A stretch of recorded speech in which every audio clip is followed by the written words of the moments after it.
नमस्कार साथियों। ज्योतिष सीखने वाले सभी साथियों का मैं स्वागत करता हूं।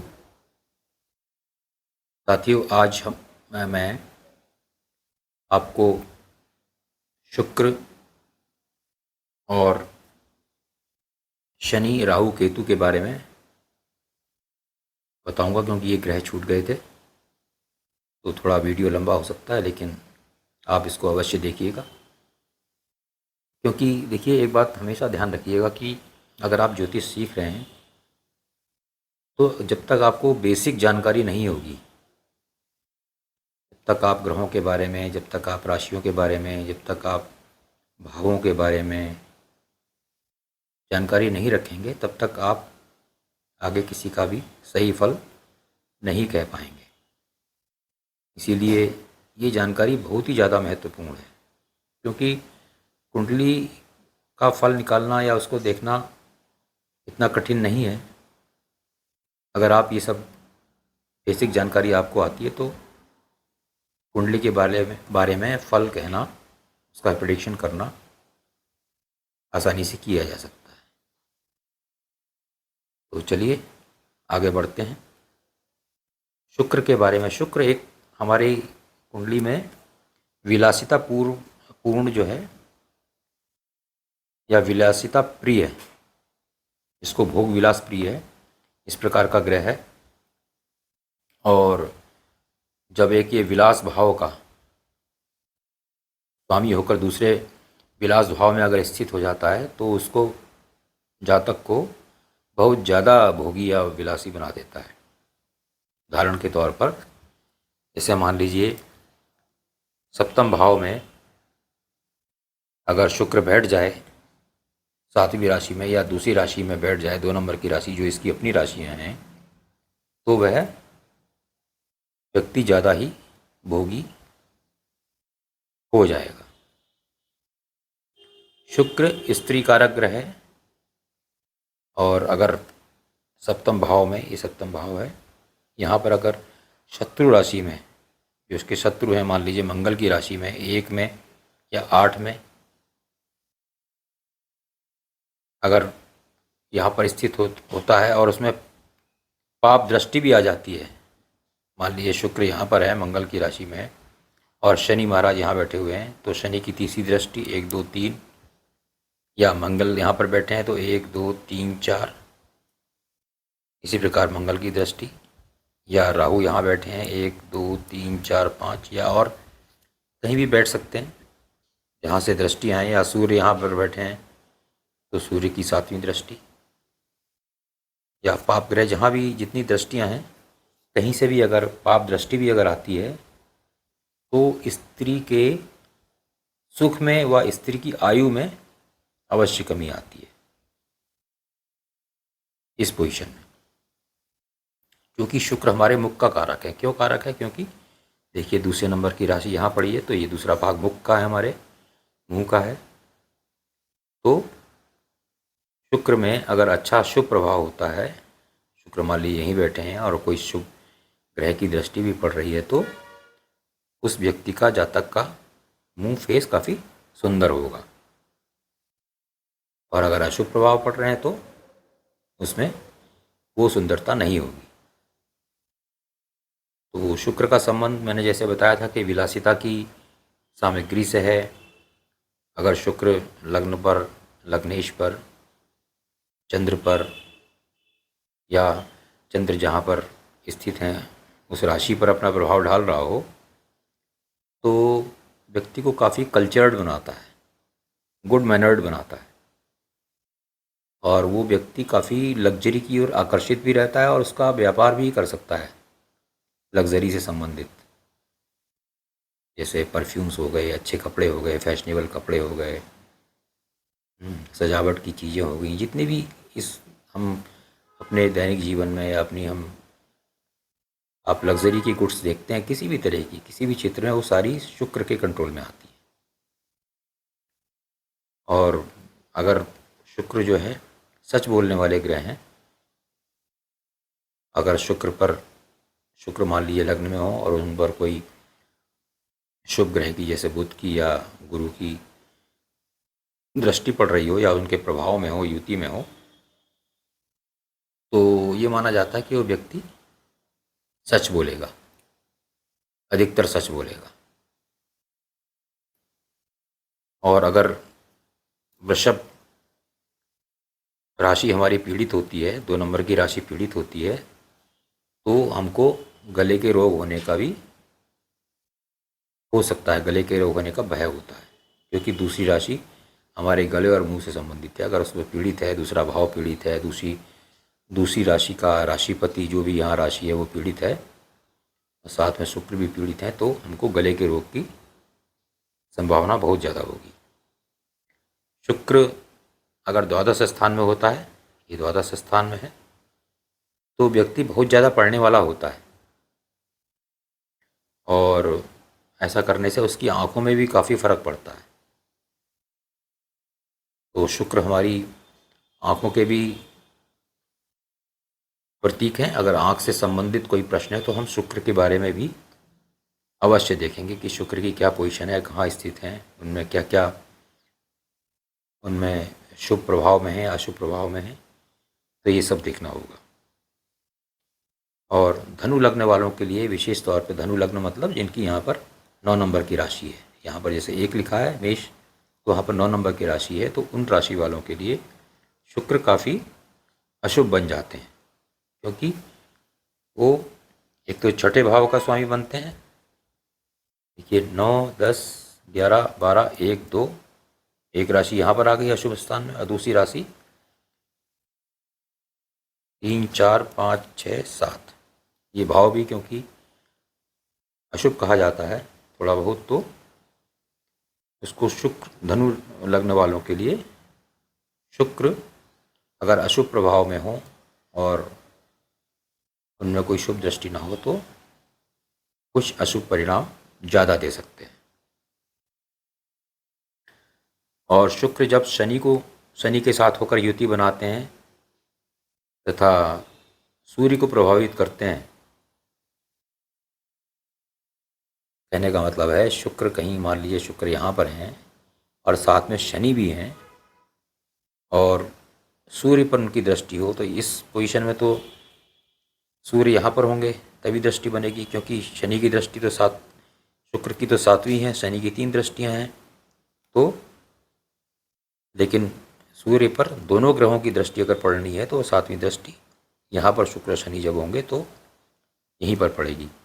तो ऐसी स्थिति में क्या होता है कि सूर्य बहुत कमज़ोर हो जाते हैं और उस जातक को पिता के सुख में बहुत ज़्यादा कमी हो जाती है, क्योंकि सूर्य हमारे पिता के प्रतीक हैं, इसीलिए इसको बहुत सावधानी से देखना चाहिए।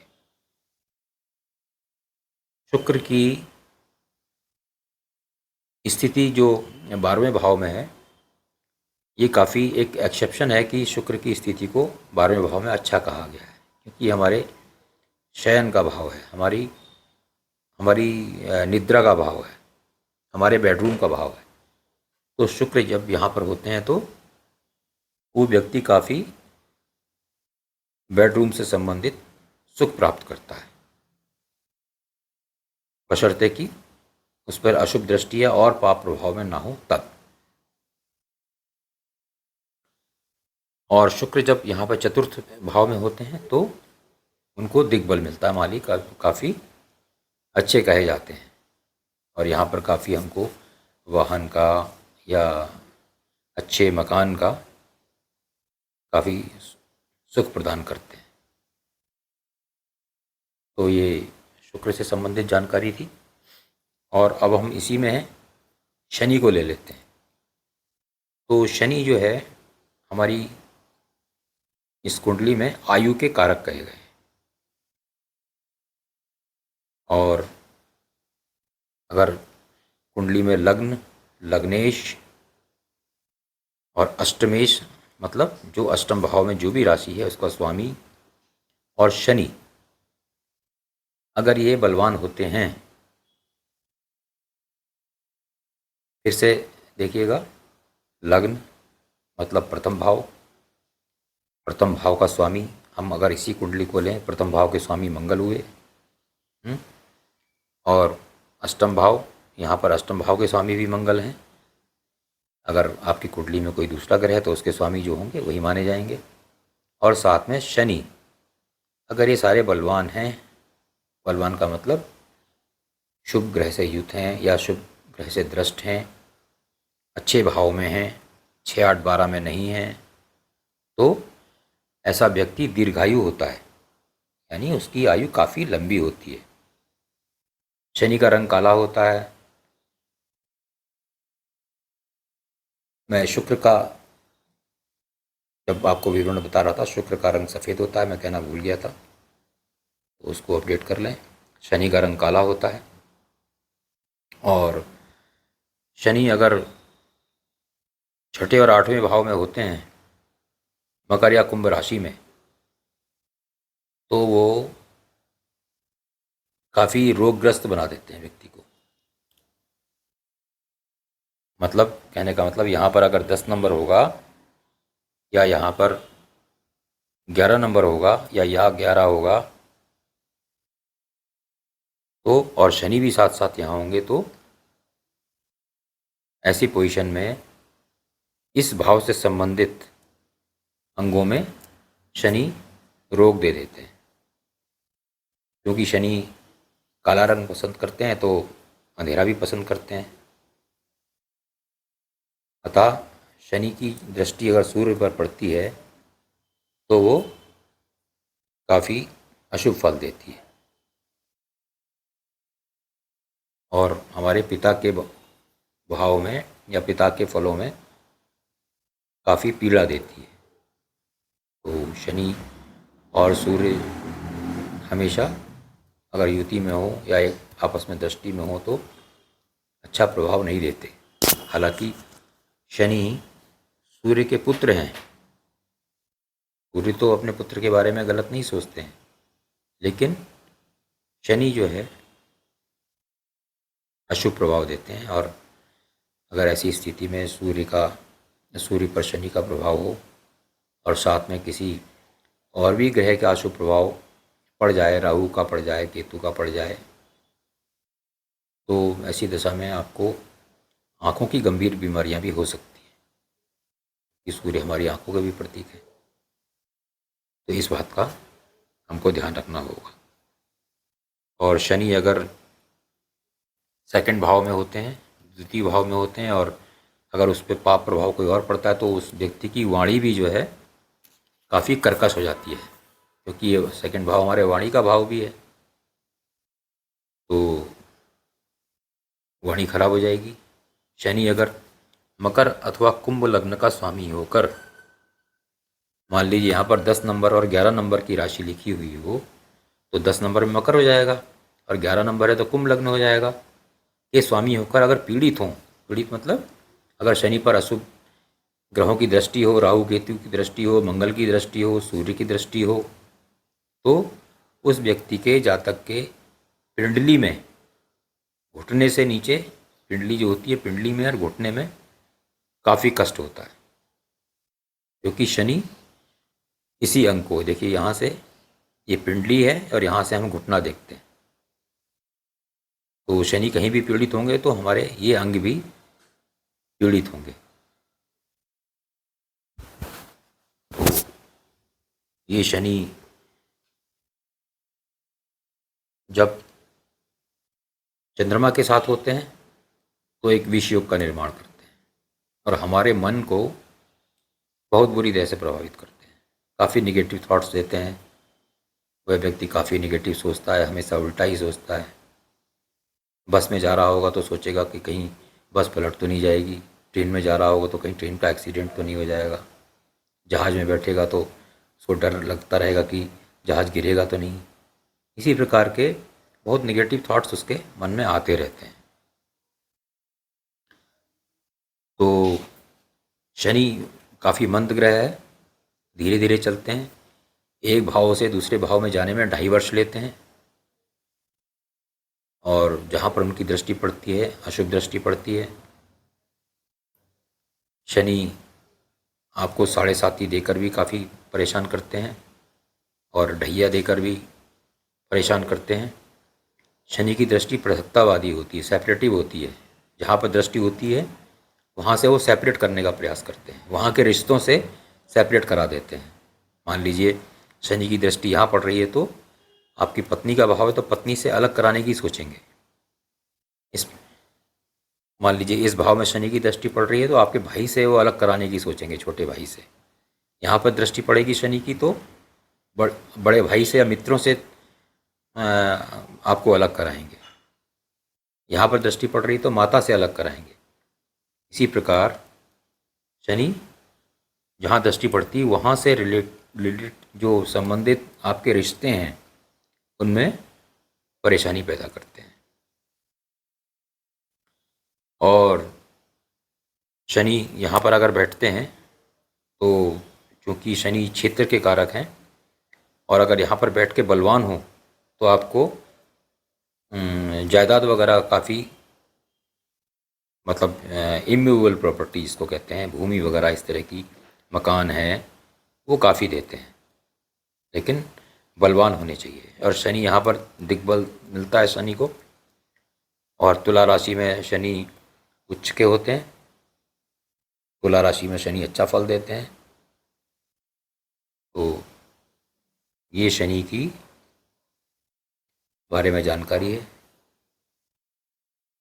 और वीडियो चूँकि काफ़ी लंबा हो गया है तो बाकी राहु और केतु को हम अगले अंक में लेंगे। तब तक के लिए आप सबको मेरा नमस्कार और वीडियो देखने के लिए धन्यवाद। तो मिलते हैं अगले अंक में। और सब्सक्राइब आप लोग कर दीजिए, सब्सक्राइब आप लोग नहीं कर रहे हैं। देखिए मैं कितनी मेहनत लगाता हूँ इसमें,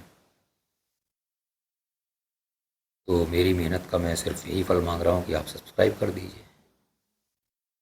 तो मिलते हैं अगले अंक में।